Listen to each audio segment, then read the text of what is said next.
Lost Art of Fishing Stories, written by Andrew Cox. Get your copy today. Go to Amazon and search The Lost Art of Fishing Stories.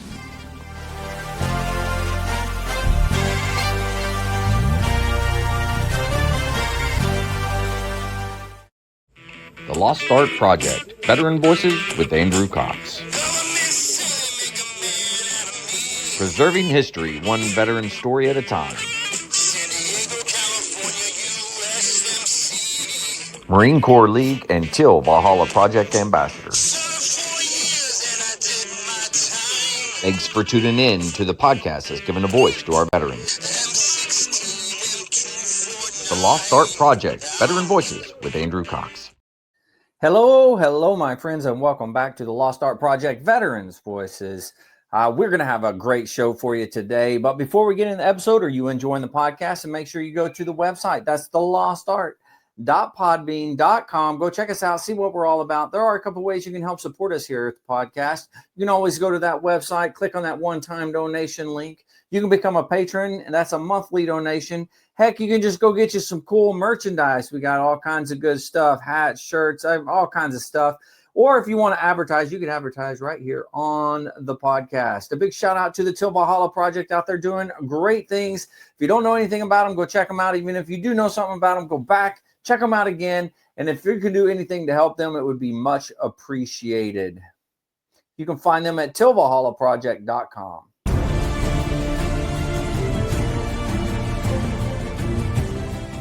Are you a Marine veteran? Are you missing that bond you had on active duty? Then I have a place for you. Join the only congressionally chartered Marine Corps Veteran Service Organization, the Marine Corps League. Get that brother and sisterhood back in your life. Become one of the fewer, the prouder, a Marine Corps League member.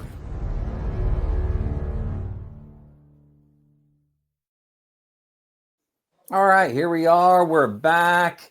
We got our special guest here. This is Tomeko Torres. How you doing today? I'm fine, thank you. And yourself? Oh, I'm doing fantastic. I'm excited to have you on. I think we'll have a good discussion. Yes, absolutely. Well, hey, can you just kind of tell us a little bit about yourself and what you got going on? I am a host for LA Talk Radio. We are an advocate group of different channels that advocate for our retired veterans. Very nice. And now with that, what is it kind of, what do you want to get into and talk about as we're going forward in this? I wanted to talk about mental health awareness and how unfair the retired veterans are being treated by the civilian judicial system. Very true. Yeah. All right. So from your perspective, now, how often do you see in individuals that are having issues like this? Is it quite a bit on your end? It is quite a few, in the thousands. Oh, wow. Yeah. And then now, are you primarily from the LA area, or is this kind of around the country? It's around the country. It is. Yeah. Okay. What would you say the biggest issues are when it comes to that for all the veterans? I feel like the biggest issues are there's not enough mental health support for veterans, especially when they have been in Fallujah and they've been in Iraq, and not just for one tour, but two tours. So if you have a veteran that's been in there for 20 years and they've been subjected to that type of world, and you bring them into the real world, how do they cope with the real world? Who is there to help them adjust to wake up today and it's not, the regular programming like a normal person. I have to brush my teeth. I have to figure out how my day's going to go. It's you wake up and you have to either fight or flight. So there's no one there to give them that support. It's just the support of, they have a breakdown, and then that's when people want to fill in and say, hey, we have a bed for you here. Now we can try to help you. Right. And now, do you work with any veteran groups that are around the country or in your area specifically? Yes, we work with many veteran hospitals that we, try to get our veterans bed space when needed, or outpatient visits, or sometimes some veterans don't really know they need help. So we try to put them in a position with someone so they can talk to them and they can Right. figure out how they can help them. Okay. Yeah, that's really cool. I like that. Now, what is like, so a veteran that's struggling or anything like that, how do they get in contact with you guys? They can get in touch with us through LA Talk Radio. They can just click on our name. It's confirmed, and they can be put in direct touch with us. Very nice. Very nice. Well, shoot, kind of tell me, how did you get involved in all of this? I got involved in all of this because I have a friend of mine that was in the Marines back in 1980s, and he came out and had a lot of different relations. We forgot about his family.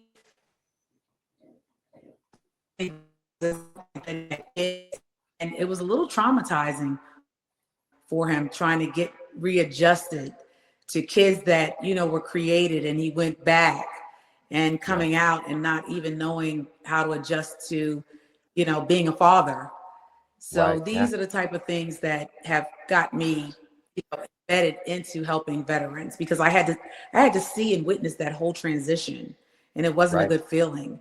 And then watching a friend of mine now, Blerand Hoxha, who was in the Marines for 20 years. He did the tour in Fallujah for 20 years of his life. He was born as an Albanian, and he got his citizenship to become a Marine to fight the country. And to watch how his whole life has played out, he got into trouble after his first tour. Well, after his second tour, he got out, he came home, he got married, his wife got pregnant.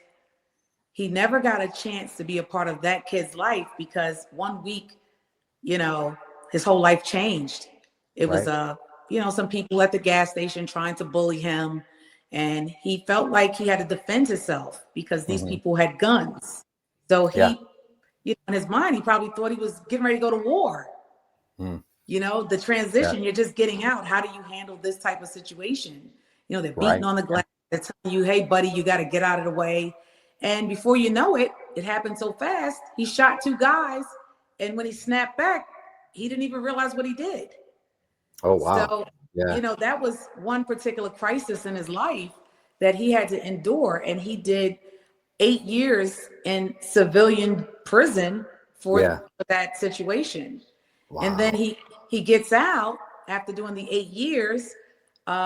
He has another situation where his son is on the soccer field. The coach has said some very derogatory things to his son. This was in 2023.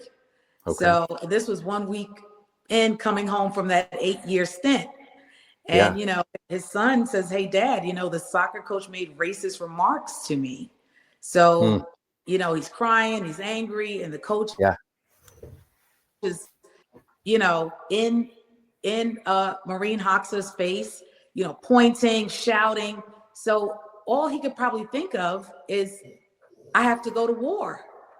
In his mind, he's not here. He's still there. And these are the things that, people are not realizing.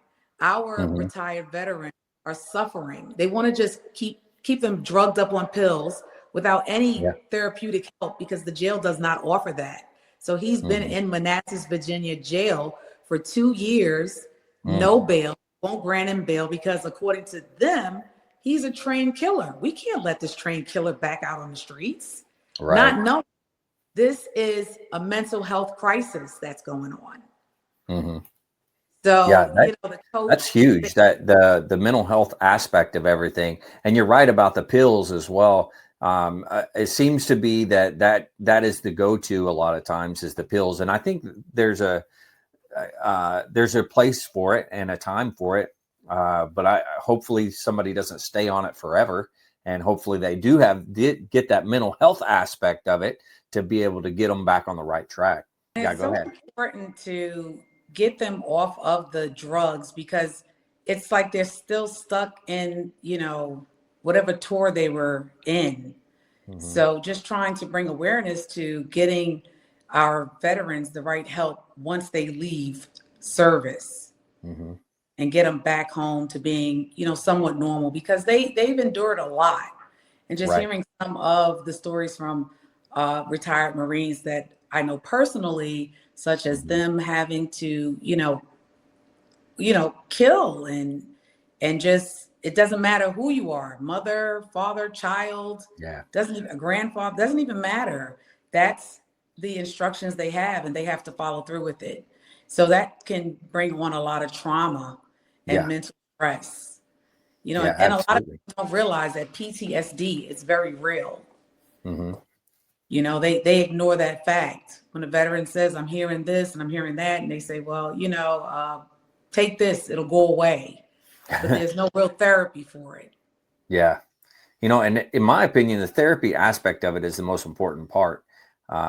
Sitting down and talking to somebody and having that interaction, and a safe place that you can sit down and actually talk, is so important. So finding the right person to be able to do that, that's the way to go, in my opinion. Right. And how do we, it's very difficult sometimes when you're dealing with the civilian judicial system, because in their eyes, they don't even see any mental trauma. They just believe that, this is who they really are. And a lot of our veterans, they have left home as little boys to join the military. Yeah. 18 years old, that's a little boy. You're still mentally a little Yeah. boy. You haven't grown there to that point yet, to That's manhood. true. And here you are being fast forwarded into manhood, doing things that you never thought you would do. Like some of Yeah.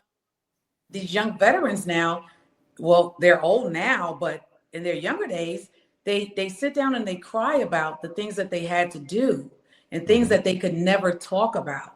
That's Yeah. another thing. Some things that they can't talk about. True. Yeah. So, they're bottling all this stuff up inside, and then, one day it explodes, and then they're the bad guy. And it's no help. It's no help from the VA hospitals, to the extent of, or the judges for the military, the lawyers for the military, to Yeah. say he's still one of us, so we got to go pick him up and we'll deal with it. They're letting the civilian system supersede Yeah. everything that our heroes have fought for. Yeah. Yeah. Yeah. So Now, it's really disrespectful. yeah, yeah. The when you're dealing with these cases and the things that you see, right?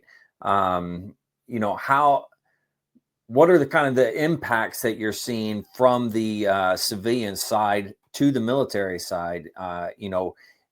Is anybody talking at all? No one's talking at all. You have prosecutors who are coming up with their own case of what this person did, and just asking them, sign here and take the deal. Just get it over with. Yeah. And they're put in a position to be forced to take whatever deal that they're laying on the table, because it's like it's normal to them. Wow. Now, So they believe that whatever this prosecutor is saying, it has to be accurate information. I'm just going to sign my name, take the deal, and just say, yes, I did it. And in this case with Blerand Hoxha, yes, he did it, but he was being provoked into doing it. It's a difference, because when someone suffers from PTSD, and I am no doctor who has done studies on PTSD, but what I do notice is when someone suffers with PTSD, they have trigger points. yeah. And anything, it could be a knock on the window, it could be, breaking of glass. They have trigger points from what they went through. And That's in true. places such as Fallujah. Fallujah was one of those places, if you didn't be sharp, you were not going to make it back home. And Yeah. they had to witness, especially Blerand, he had to witness a lot of his fellow brothers, getting blown away to smithereens. So how do you expect him to come out and say, I'm a normal guy?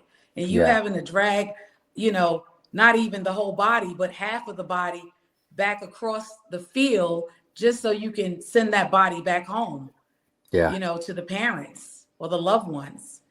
So Yeah, that absolutely. raises a lot of concern on how our veterans are being handled in the civilian judicial system. And there's nobody to advocate for them, because a lot of the attorneys and the prosecutors, they work hand in hand. Hmm. It's a favor for a favor. Or in this particular situation where Blerand has assaulted a soccer coach, his mother is a retired FBI agent, and Hmm. his father is a high ranking detective who handled gang and drug cases in Washington, D.C. So, Hmm. what kind of leg does he have to stand on if they're all siding with them and saying, you know, he beat our son up? And mind you, the soccer coach is not a spring chicken. He's like, he's older than Blerand. He's Oh, older, wow. he's bigger. Yeah. He poses a threat just in size. Yeah. And then he's shouting at him. So that was another trigger. And before he knew it, he was holding his son's metal water cup. And before he could just think about what's going on, the water cup goes up and the soccer coach is being assaulted. Yeah. But it was a trigger for him with the shouting in his face and Hmm. approaching him. And, we saw the video, and in slow motion, the soccer's coach, his hand goes up first. Oh, And the yeah. prosecutor is not even willing to accept that. Just looking at him as a retired veteran for the Marines, Hmm. served 2 tours in Fallujah. This guy is dangerous Hmm. because they saw what happened with the water bottle. Yeah. So his lawyer, civilian lawyer, correct? Yes. Okay. And now, can he go as a veteran? Can he go to a military lawyer, like an active duty person, or can he go to? Is there, I guess, law firms or whatever that specialize in helping veterans? Yes, but they're saying that they must be on active duty. Hmm. So Yeah. if you're retired, like what happens and you're suffering from a crisis and something goes wrong? Hmm. Yeah. So there has to be, someplace, somehow, some way to get veterans the help. One, the help they need, right? But two, trying to find the right legal actions and legal person that they can actually reach out to. Yes, And because right now it just seems like a drop-off service. yeah, You're done here and there's nothing else we're going to do for you. You yeah, did your time and there's nothing else we can do. You can go out and you can seek help at that point. But, I believe that it should be once you're discharged hmm, and now you're off the books, there should be someone there at the gate that says, I'm your partner for life. And if you ever need me, here's my number, or let's go through your chart and see yeah, what happened while you were in the military, what kind of, situation, because even in the military, they still have breakdowns. yeah, There's still things that go wrong. I absolutely. had a kid that was having a mental breakdown, not my kid, but a kid that was in the military. Hmm. He was having a mental breakdown and he was attempting to fire at his sergeant. Mm, So, you know, he was having a crisis moment from yeah, things that he had to witness. And at the age of 18, some of these 18-year-olds are not mature enough to go out there and witness certain things, and yeah, it's okay with them, right. And then with the task of every day when you're in the military, especially in Fallujah or Hmm. Iraq, you have to wake up with your protocol of today is a day that I kill. Hmm. Even, some Marines would say to me, listen, I had to go in with a bulldozer and Mm. I had to just run people over because Oh, we wow. don't know what we were going to encounter behind those curtains. Yeah, So it's mm, it's a very serious mental trauma to the yeah, brain to absorb everything that you had to do to a person. Because yeah, even, in the normal world, if there's a squirrel in the street and you're about to hit it, you're like frantic, like, oh my God, squirrel, get out of the way. It's that reaction right. to going and just doing it. I'm going to intentionally kill the squirrel today. Yeah, I'm not saying that some people don't, even in the normal world, but for the most part, if this is your mission every day yeah, to go out and have this type of itinerary, it's kind yeah, of disturbing to come out to the real world 20 years later to say that I'm just going to live a normal life like a regular human being. Right. It's impossible. Yeah. Now, I do know that like the VA, for me, for example, when I retired and I started going to the VA here in Oklahoma, well, technically it's in Arkansas, the VA, but they have done really, really well, both on the mental health side as well as the other side. But so I think it's hit or miss depending on the area. And I know that you have to be proactive. So my first year out, I didn't do anything as far as the VA. I didn't contact them. I just did nothing. And then finally I was like, okay, I'm settling down. And then I went in. And once I started doing that, now I had to open myself up for it. But at least the VA that I got to go to, they did pretty well. So I would say it's hit or miss when they're getting out and they're going to different places. But it is on the individual. And I highly recommend everybody go to the VA, and I don't want to say force them to do their job, but, go there and let them do their job. Let's say it that way. Right. Absolutely. And I find that even if, some Marines, they get out and they think they can live the normal life, and some can do that. And some can't do that. And it's like you said, it's all about acceptance of wanting to help and, going to get it. And I believe now with Blerand, he realizes that he really does need the help. Yeah. Because now he's like crying out for the help. Like, I did something else, and now this could cost me another 10, 15 years of my life, Right. After a country that he served that is being so unfair to him with, falsifying some of the evidence, not, being forthright with the victim's testimony. The prosecutor even had the victim go back and recant their statement once she realized that his son was the true victim in all of this. So it's like, who's there to say, I'm here to help you and I want to see you win because you've done a lot for our country? Yeah. They don't have that support. They don't even look at, they don't even look at him. They don't even recognize him as a Marine who went in and fought for their country. He became an American citizen by paperwork. He wasn't born in America. Yeah. He had another country he could have stayed and fought the war in Albania, because in Albania, they take those guys as early as 10 years old and throw them out there, and you're in the military, whether you want to be or not. And then coming to America to learn the English language so he could be able to become an American, a real hero for the country. And during that time in Fallujah, things were really bad for America at that point. So if we didn't have heroes such as Blerand Hoxha take a stand for our country, where we would have been today.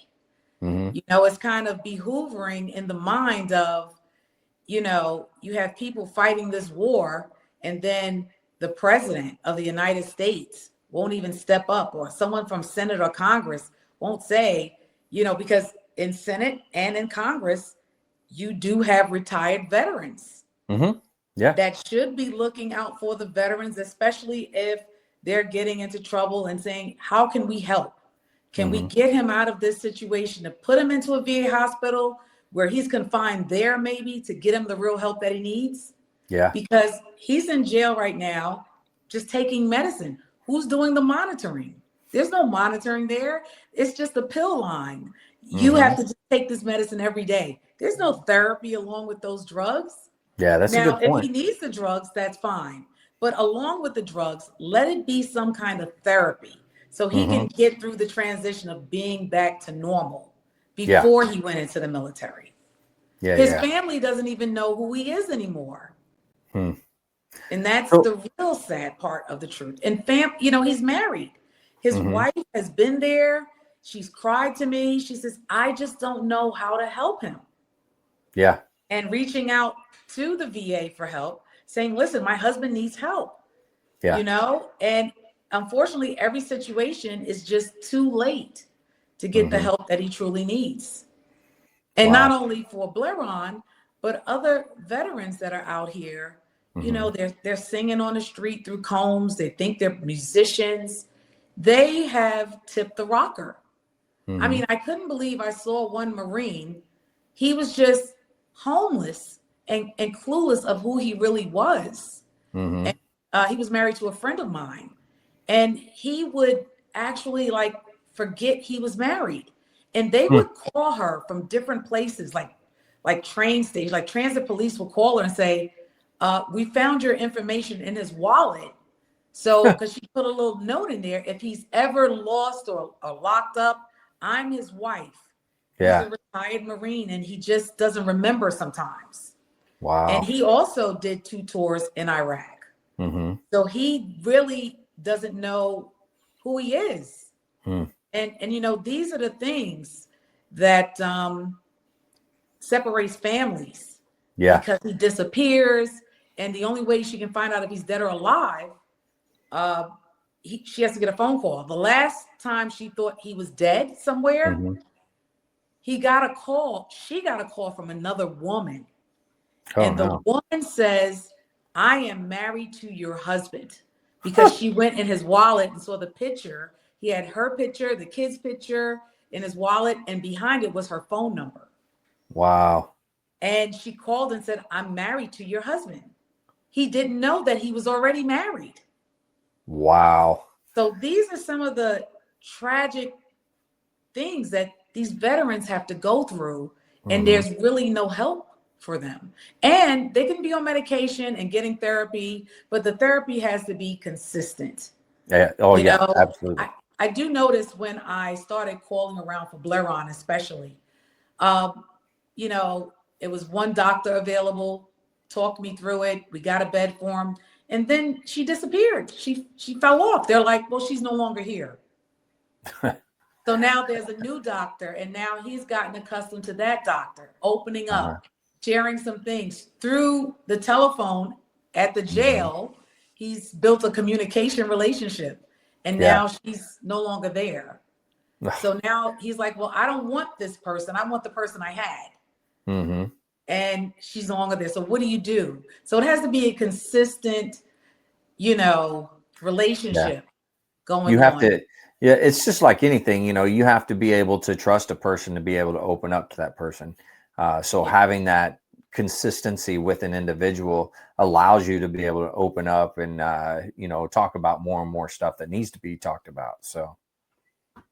Yes. And for some reason, it's like some of the drugs that's being given to our veterans, it makes them hallucinate. It does things to them. And these are some of the side effects. And sometimes, you know, these doctors are prescribing these meds and they're like, well, it's to get them back to getting better.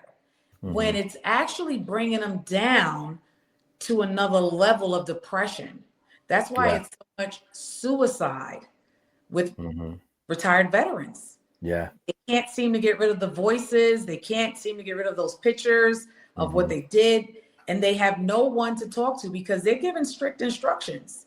You know, this is like treason. Basically, you can't talk about anything that goes on there. You know, you know, Blerand says, listen, I can't talk about that. Other Marines tell me, I can't discuss that with you. And these are friends of mine. And they're like, we can't talk about what happened. We can't talk about the orders we were given. You know, and if they have a squad leader and the squad leader says, listen, this is your mission today. They're put in a position where if they don't complete that mission, they could be the next target because you're not complying with the direct order. So these are some of the things that I've heard. And you've got some of these Marines that are not on the drugs that the doctor prescribes. They're drinking their liver away. They're literally just getting drunk, you know, and living on the streets. They're turning into the American wino. Yeah.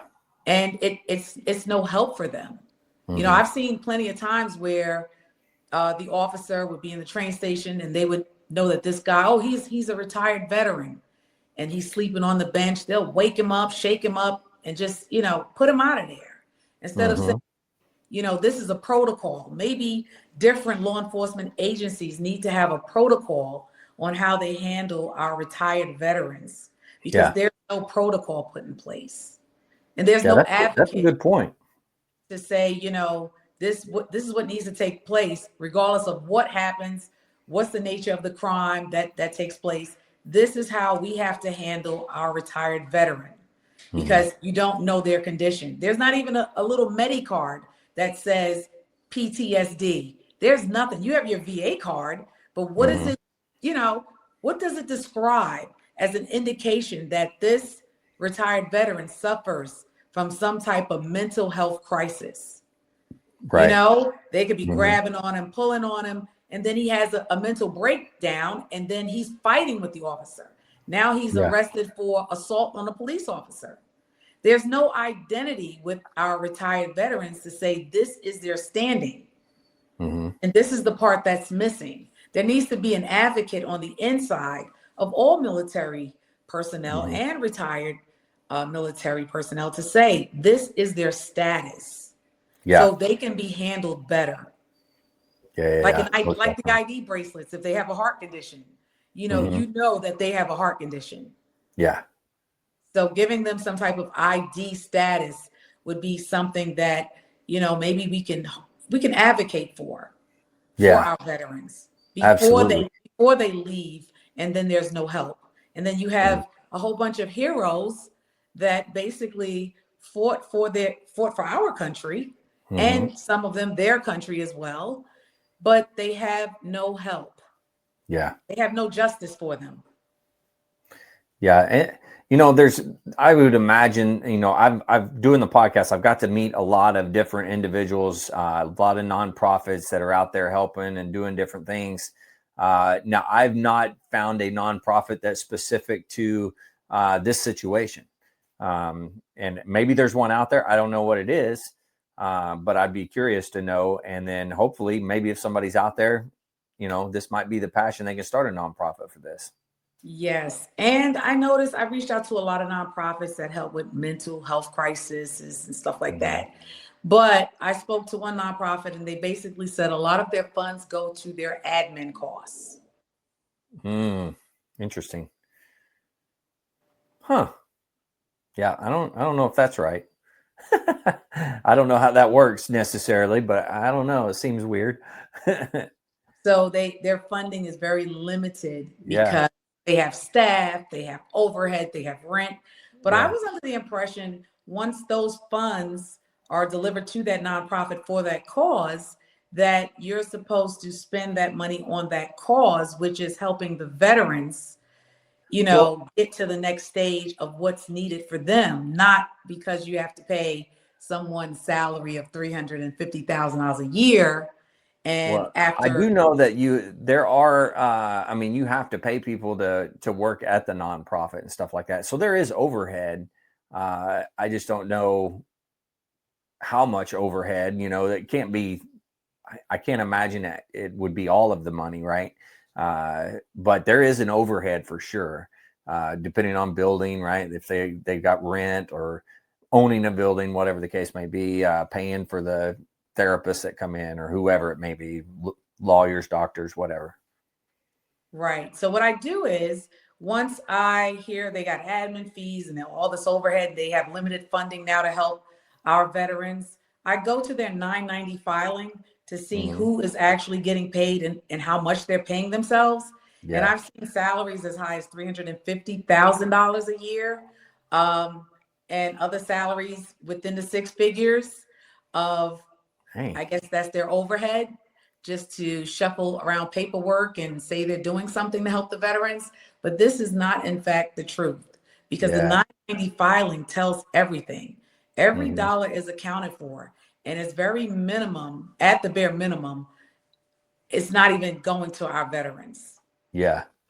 They're hosting the fundraisers, selling dinners, but the money, the millions of dollars that's being shelled out for our veterans, they'll never see a dollar of it. And that's a very sad thing for our veterans to endure. If they need housing, I even called and talked about housing to one agency, and they said, oh, we would love to help, but we don't have any funding. Well, in a perfect world, right? What is it that you would want everyone to know and everyone to what they should do in order to help? I believe what everyone should do in order to help is to advocate to the judges, to Senate, to Congress, to help our retired veterans be in a better mental health state of mind so they can live a normal life, and to have more oversight on the funds that they're giving away to these nonprofits that are saying that they are helping our veterans. There needs to Right. be more oversight on the monies. They're just giving away the money freely without any oversight. Just saying file a 990. We just need to know that you filed it and said you spent it. But it needs to be oversight, like audited, to know where it's actually going and how's it benefiting the veterans, because we as taxpayers, we're paying into those funds. Yeah, true. So we should have more of a say so about where that money goes and how it gets spent. Because today, a veteran can't live off of that stipend that comes in today. It's just impossible. So if they need extra food, there's no reason why a veteran should have to go to a soup kitchen to get fed. Yeah, true. I agree with that.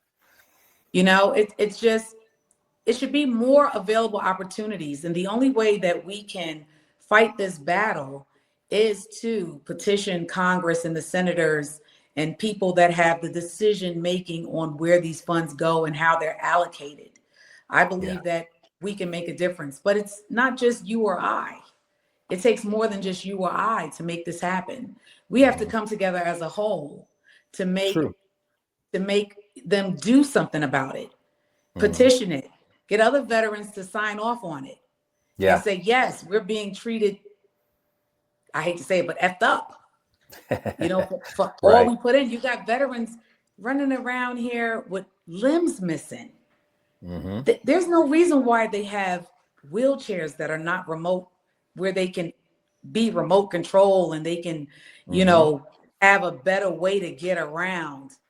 It's Yeah. no reason why they have vehicles that handicapped people can drive themselves. Why aren't these vehicles being donated to veterans? Why are they rolling around? I saw a veteran with his hands like the tire marks from the wheelchair. His hands were so bruised from those tire marks. Why No is kidding. this veteran still rolling around using his hands? Yeah. Yeah, that's a good This is the point. sad part.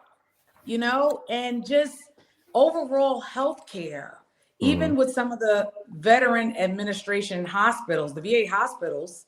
I'll tell you one in particular, Orange, New Jersey.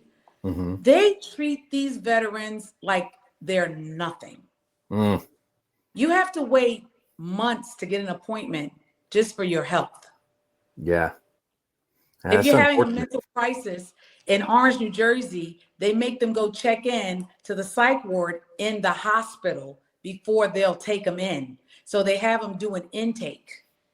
Wow. Pennsylvania, Philadelphia is another place where you have to go through a hospital as a veteran to go get checked in for a crisis at a hospital. You have no one there that understands these people. They don't even understand the language.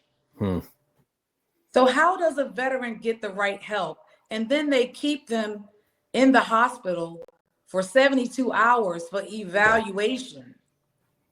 And then they'll transfer them to a VA hospital. So that you're saying that's before they get to a VA hospital. Yes. Oh, wow. So why Didn't is realize this that. happening to our veterans? And I get it, they're trying to do the shortcut around.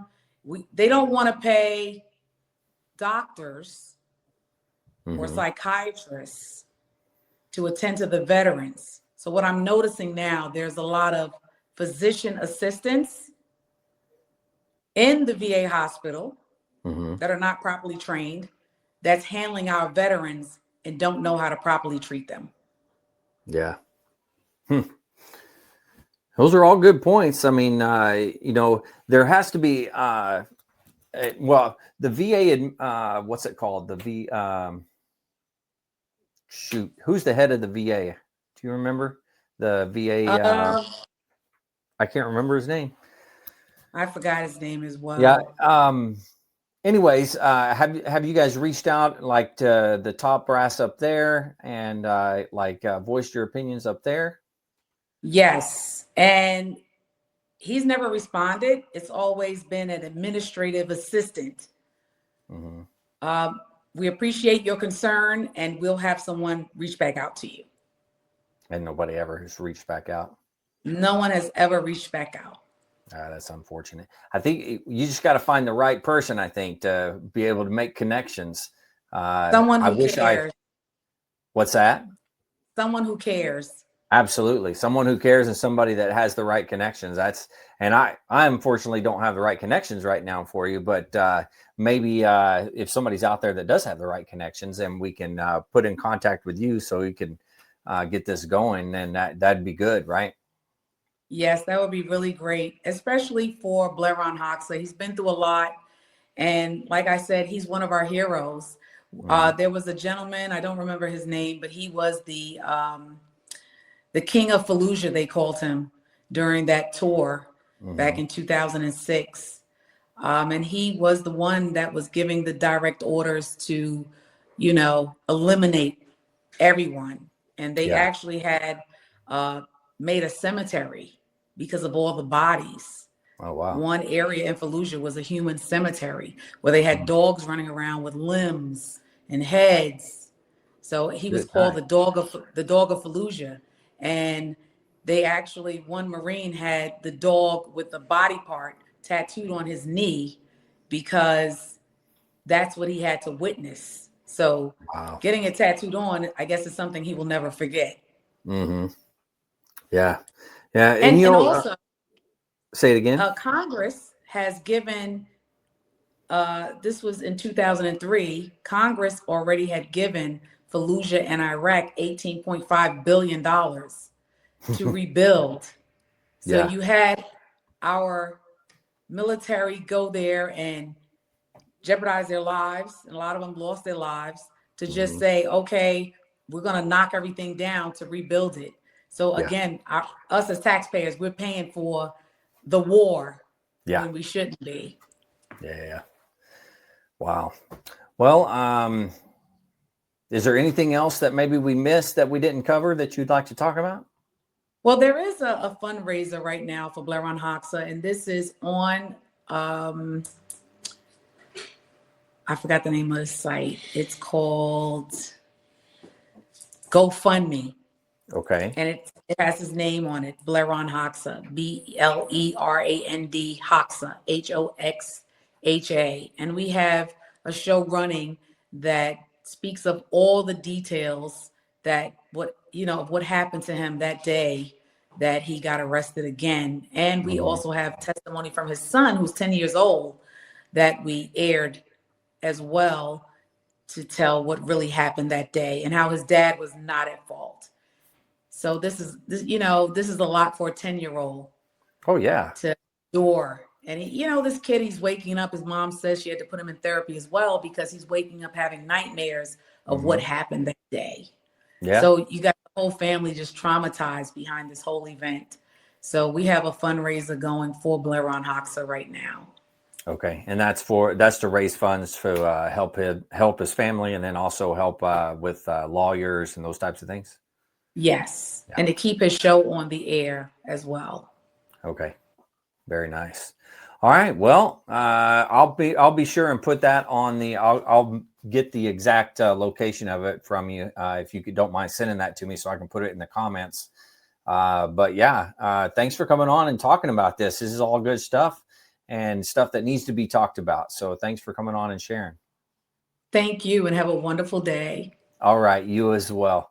All right. So all the listeners out there, if you're struggling, need help, anything like that, don't forget that the VA does have some great resources. You can always dial 988, press option 1. You can always text 838-255, or you can go to veteranscrisisline.net and click on that chat icon. Any of those options will put you in contact with somebody that can help you out.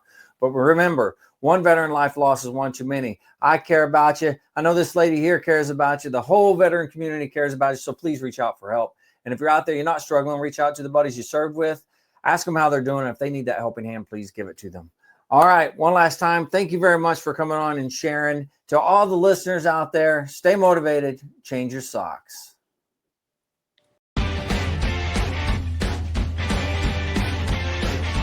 No more 22. On to the journey and finish the fight.